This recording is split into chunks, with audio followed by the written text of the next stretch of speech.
परीक्षित की मृत्यु के बाद तक्षक नाग के साथ क्या हुआ, इनके विषय में पुराणों और इतिहास में अलग अलग कथाएं मिलती है। यहाँ महाभारत और भागवत पुराण में मुख्य रूप से इसकी जानकारी दी गई है। राजा परीक्षित, जो महाभारत के अनुसार पांडवों अर्जुन के पोते थे, एक बार शिकार के लिए वन में गए। प्यास लगने पर उन्होंने एक तपस्वी मुनि शमीक ऋषि को देखा और उसने पानी मांगा। मुनि ध्यान में लीन थे और उन्होंने राजा परीक्षित की प्यास का उत्तर नहीं दिया। इससे क्रोधित होकर राजा परीक्षित ने एक मृत सर्प को उठाकर मुनि के गले में डाल दिया। जब मुनि के पुत्र श्रृंगी ऋषि को इस बात का पता चला तो उन्होंने राजा परीक्षित को श्राप दे दिया और उसी 7 दिन के अंदर तक्षक नाग उन्हें डस लेगा और उनकी मृत्यु हो जाएगी।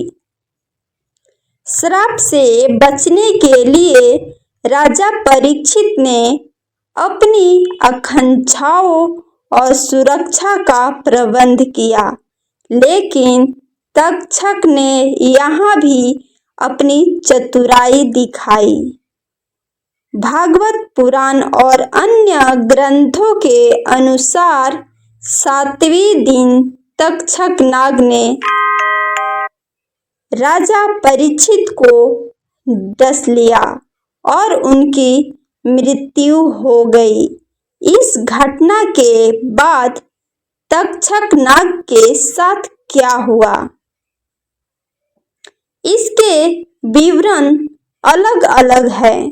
भागवत पुराण राजा परीक्षित के पुत्र जन्मेजय को जब अपने पिता की मृत्यु का पता चला तो उन्होंने तक्षक और अन्य नागों को नष्ट कर देने के लिए एक विशाल नाग यज्ञ का आयोजन किया।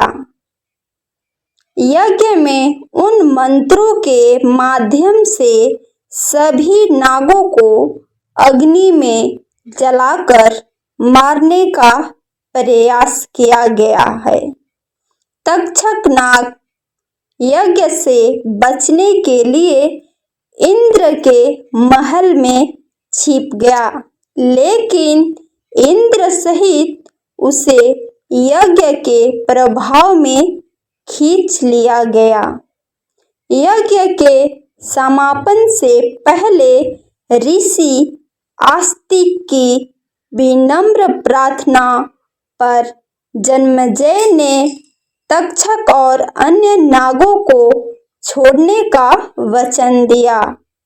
महाभारत के अनुसार तक्षक अपनी चतुराई और क्षमा के कारण कई बार बच गया, लेकिन जन्मेजय के क्रोध और बदले की भावना के सामने उसे आखिरकार शांति के लिए समर्थ होना पड़ा।